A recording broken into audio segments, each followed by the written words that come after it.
Um defeito de cor. Capítulo 9, continuação. Sulemane. Os mussurumins retornados iam quase todos para a região de Porto Novo, nem sempre porque eram de lá, mas por causa da presença de um príncipe iorubá de Iê, que tinha sido vendido como escravo por problemas de família, disputas pelo trono. O príncipe foi mandado para a Bahia e lá ganhou o nome de José, antes de se converter à religião do profeta. Não me lembro do nome africano dele, para saber se já tinha um daqueles nomes próprios dos mussurumins. Na Bahia, o José aprendeu o ofício de barbeiro, e só por causa disso foi levado de volta para a África, depois que uma parenta dele de São Salvador contou ao comerciante Domingos José Martins que ele era um profissional muito bom.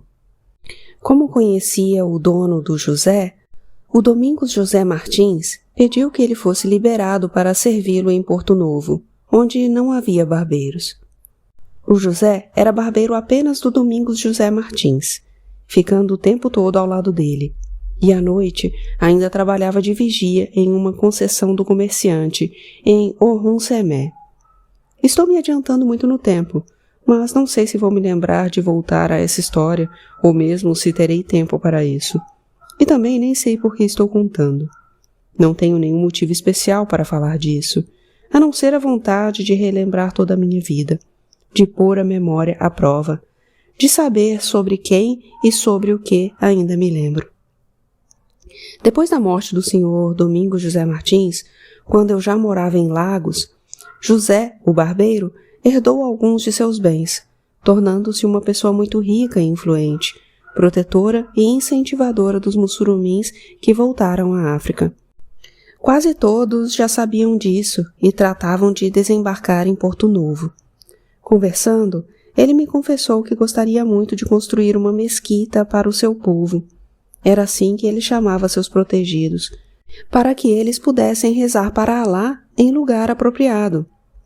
Mas o que eu queria mesmo dizer era que, ainda antes de o José ter essa importância toda, já havia muitos mussurumins em Porto Novo, alguns bastante inteligentes, como tinha sido o Fatumbi.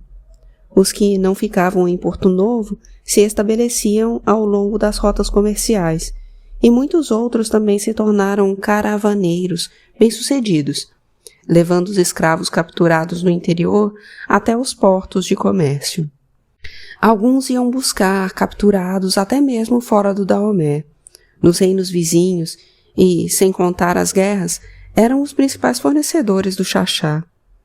Em Porto Novo, fiquei sabendo de um que tinha experiência em ensinar, e perguntei se ele não queria ir comigo para Uidá, pois os libegis precisavam aprender a ler e escrever, e eu já não tinha mais paciência para isso.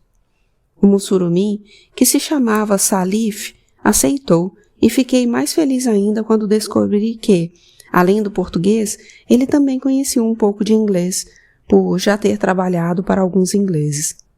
Os ibejis falavam um pouco também, por causa do convívio com o pai, e seria bom que fossem educados nas duas línguas. Havia uma escola no Forte Português, mas quase nunca professores disponíveis. Eu imaginava para eles um futuro letrado, e muitas vezes já tinha pensado em me mudar para Lagos e colocá-los na escola dos missionários protestantes. Mas o John sempre foi contra, já que por nada no mundo largaria aquela fazenda e nem queria ficar longe dos filhos, pois era muito apegado a eles. Acho que não fui boa mãe para os ibejis, como acredito que fui para o Banjocô e para você. Isto é, nos momentos em que estivemos juntos, antes que eu me tornasse a pior mãe que você poderia ter tido, antes de eu te deixar aos cuidados do seu pai e da Claudina. Talvez tenha sido por isso a minha mudança para Lagos, depois da morte do John, só para desafiá-los, só para não dizer que deixei de fazer algo que queria. Aliás, já está quase na hora de começar a falar disso e encerrar a penúltima parte dessa história. Mas antes, preciso contar algumas coisas, e mais uma vez vou tentar ser breve, como tenho prometido desde o início, sem cumprir. Sempre que eu estava em casa na hora da aula dos ibejis, fazia questão de ficar por perto. não só por gostar de estudar, de ler, de aprender, pois as crianças ainda eram muito jovens e não havia nada que o Salife falasse que eu não soubesse, mas para vigiá-lo, pois ele era daquele tipo de Mussurumi que achava que só a religião dele estava certa, que só Alá era o Deus verdadeiro, e não perdia uma única oportunidade de dizer isso para quem quisesse ouvir. Eu não queria que o João e a Maria Clara pensassem assim, e apesar de já ter proibido o Salife de dizer qualquer coisa de religião para eles, não havia como. Algumas vezes, quando eles estavam aprendendo a escrever, eu o peguei ditando trechos do Alcorão, e quando protestei, ele disse que era apenas um livro, que eram apenas letras. O Alcorão dele era em português, igual ao de muitos pretos no Brasil que não tinham tido oportunidade ou capacidade para aprender aquela língua estranha. O senhor Mongi, dono da livraria que eu frequentava em São Sebastião, tinha me dito que o Alcorão era um dos livros que ele mais vendia, todos para os pretos, que compravam para pagarem muitas vezes e nunca deixavam de fazê-lo, mesmo que ficassem sem dinheiro para comprar comida, pois achavam que aquela era uma compra sagrada, as palavras do profeta. Eu só não dispensava o Salife porque ele gostava do que fazia e tinha muita paciência com a falta de interesse das crianças. O João gostava um pouco mais que a Maria Clara, que me lembrava a Sinhazinha. Aliás, essa não era a única semelhança entre as aulas dadas pelo Salife e pelo Fatumbi, pois em Uidá também havia outra pessoa tão ou mais interessada do que eu tinha sido, que é exatamente esta que está aqui comigo. Pondo no papel todas essas palavras, a Geninha, a filha da Jacinta. Eu me lembro dela, toda envergonhada, assistindo às aulas da porta, sem ter coragem de entrar. Ninguém proibia, mas acho que, por não ter sido convidada, ela não entrava. E também porque tinha um pouco de medo da mãe, que gostava de mantê-la por perto, ao alcance dos olhos. Desde aquele acidente com a faca, a Jacinta não deixava a menina sozinha, e achei um absurdo quando começou a carregá-la amarrada às costas, mesmo dentro de casa, mesmo quando a menina já estava tão grande que arrastava os pés no chão. Agora, na minha frente, ela sorri e diz que também se lembra disso e até gostava, mas se preocupava com o esforço da mãe, levando-a de um lado para o outro enquanto cuidava dos afazeres. A mão esquerda da Geninha já era muito bem treinada e ela logo aprendeu a escrever, muito mais depressa do que as crianças. Por falar em escola, em certa época, a minha casa parecia demais com uma, pois para lá também foram 5 filhas do senhor Domingos José Martins, a pedido dele, por indicação do cônsul Campbell de Lagos. As moças e meninas nunca tinham saído da África, e o pai ia mandá-las para serem educadas e para se casarem na Bahia. Mas antes queria que recebessem algumas orientações, para que não chegassem ao Brasil parecendo as selvagens que verdadeiramente eram.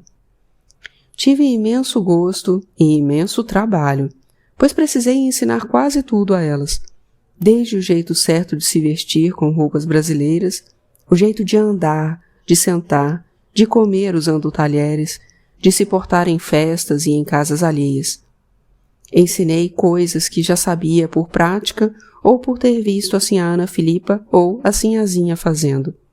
Aliás, a Sinhazinha foi de grande ajuda e em cartas me lembrou e explicou muitas coisas que eu tinha que ensinar às meninas e ainda indicou uma amiga em São Salvador que poderia recebê-las em casa de muito respeito e continuar a educá-las, encaminhando também para o casamento. Passei a sugestão para o senhor Domingos, mas não sei dizer se ele a aceitou. Esqueci-me também de perguntar isso à Sinhazinha, porque assim que as meninas foram embora de casa, onde ficaram mais de 4 meses, com destino a Lagos e de lá para a Bahia, começaram as confusões. É sempre assim, como já falei, um período de calmaria e outro cheio de problemas. Vida e mortes. O primeiro problema que apareceu foi uma criança, um bebê, deixado na porta da minha casa e encontrado quando eu, a Jacinta e a Ainá voltávamos da serenata da Iacumani. Quero dizer, O bebê foi o segundo problema, pois é claro que o primeiro foi a falta que sentíamos da Yakumani. Fomos alcançadas ainda no meio da rua, por um dos seguranças da vila, que era como já chamavam o lugar onde ficava a casa. O terreno era cercado, e ao redor já havia surgido uma série de casas de brasileiros, formando quase uma vila mesmo. Nós três estávamos na companhia de mais brasileiros que moravam por ali, e voltávamos felizes pela homenagem que tinha sido prestada a Yakumani. Uma boa recordação para tudo de bom que ela tinha feito em sua longa vida. Quando chegamos na casa dela, já estava tudo preparado, o corpo, que mais parecia estar dormindo do que morto, a casa enfeitada, os músicos, as comidas e as bebidas providenciados por uma multidão de pessoas que queriam participar e demonstraram gostar muito dela. Tinha morrido em paz, durante o sono, e pelo jeito, sem sentir dor alguma, por causa da tranquilidade das feições. Só não havia ainda cauris para serem distribuídos aos participantes, mas mandei buscar no escritório da Casas da Bahia, em grande quantidade, para que houvesse fartura e porque ela merecia. No quintal da casa foram montadas mesas, onde as pessoas se serviam à vontade, e os netos e bisnetos dela ficaram à porta, distribuindo os cauris a quem chegasse e a quem ia pedir esmola. Teve também tocador de atabaque, clarinetista, flautista, tocador de violão e um ive dizendo oriquis, e vários babalaôs e alorixás que fizeram a cerimônia de tirar o adochu da cabeça dela. Acho que já contei que o adochu é um preparado de ervas que é colocado debaixo do couro cabeludo de quem tem a cabeça consagrada ao orixá, como era o caso da Yakumani. Na cerimônia, o cabelo do morto é raspado e o adochu é retirado, deixando um buraco que deve ser muito bem lavado com outro preparado de ervas, o amasse. Isso deve ser feito para que o axé do orixá seja liberado e não se perca para sempre, enterrado dentro da orla do morto, da cabeça, e volte para o universo, onde fica disponível para ser usado na feitura de outra cabeça. Era assim na Bahia, e acho que assim foi feito, guardando-se também a água da lavagem para fazer o despacho do corpo. A que nós não assistimos por ser permitido somente aos iniciados. Antes de o corpo ser levado para o quarto dela, onde seriam realizadas as outras cerimônias, cantamos e dançamos muito.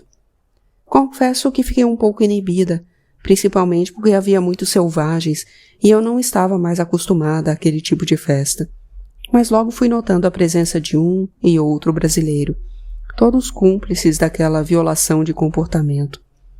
Ficamos todos juntos, afastados dos selvagens, mas não deixamos de fazer quase tudo o que eles faziam, tendo a desculpa de que era para honrar a Yakumani. Até mesmo o Prudêncio apareceu, fez algumas orações ao lado do corpo e foi embora. Quem se recusou a ir dar a bênção foi o padre Pedro da Anunciação, dizendo que aquilo tudo era profano, mas já não contávamos mesmo com a presença dele, o que não estragou em nada a nossa felicidade. Ela tinha tido uma vida longa e feliz, e era só isso que importava. O Abimbola e a Conceição também tinham ido, mas voltaram cedo para casa, e fiquei conversando com o Ayodelê e família, pois fazia muito tempo que não nos víamos.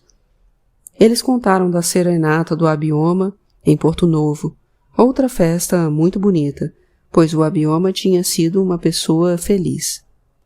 Depois de dançar, comer e beber bastante, fomos embora, e estávamos muito cansadas quando o homem da segurança se aproximou e pediu que eu corresse para ver o que tinha sido deixado na escada que subia para a varanda da minha casa, sem que ele tivesse percebido qualquer movimentação suspeita ou algum estranho andando pelas redondezas.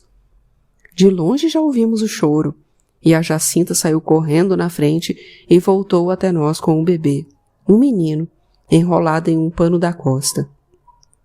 Levamos o bebê para dentro de casa para examiná-lo melhor. Muitas crianças já tinham sido levadas até a minha porta, mas sempre acompanhadas do pai, da mãe ou de algum outro parente.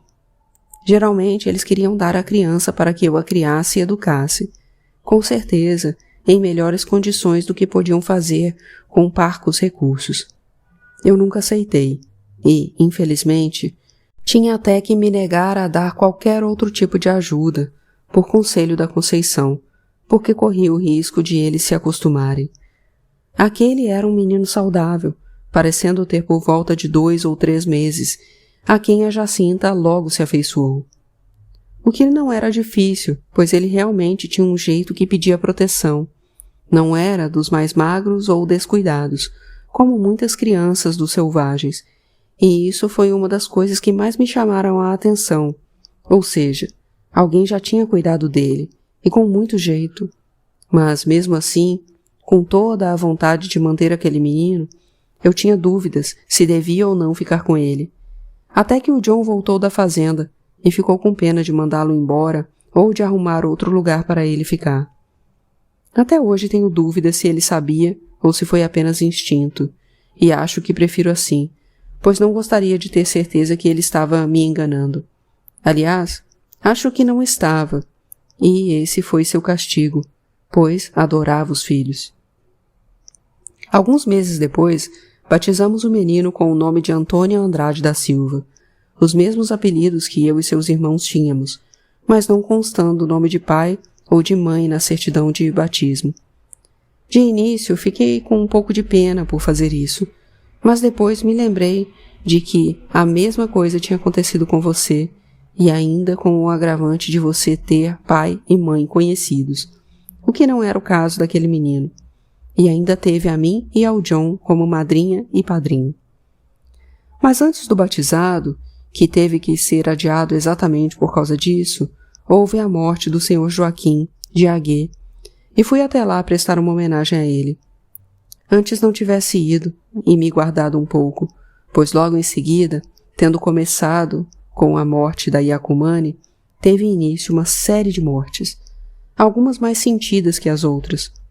Para o meu grande espanto, recebi uma longa carta da sinhazinha, contando da morte do Dr. José Manuel, que muito me entristeceu.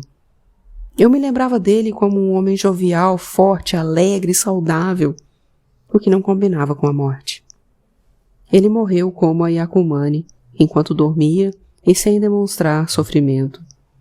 E este era o único consolo da sinhazinha, que disse não saber mais o que fazer da vida sem ele, ainda mais porque ainda tinha uma filha para casar. Daquela vez fiquei bastante tentada a passar alguns dias com ela em São Sebastião, o que ela chegou a pedir. Mas 2 das obras que estavam em andamento pertenciam a portugueses que só aceitavam tratar comigo, até mesmo os assuntos menores, e eu não podia me ausentar de Uidá por muito tempo. Portanto, estava lá quando o Xaxá II faleceu e foi enterrado em uma cerimônia que nem de longe lembrou do pai. Estranhamos a presença de tão poucas pessoas de Abomé, e o alfaiate disse que era por causa da saúde do rei Guizo, que não estava muito boa, e o impedia de estar à frente de algumas decisões. Falaram até em não esperar a sua morte para substituí-lo no trono, mas como era bastante querido e respeitado pelos chefes tribais, tinha medo de que isso abalasse a união do reino. Mas nem tiveram que esperar muito tempo, pois logo em seguida ao Xaxá II, o rei Guizo também faleceu. E pensei se a Gontimé ainda vivia, se ela teria como ficar sabendo da morte do filho. Eu acho que sim, bastava perguntar aos voduns, mas eu esperava que ela não fizesse isso, pois não merecia a tristeza de perder um filho, mesmo tendo ficado tanto tempo sem vê-lo. Conheço essa dor e não a desejo a ninguém.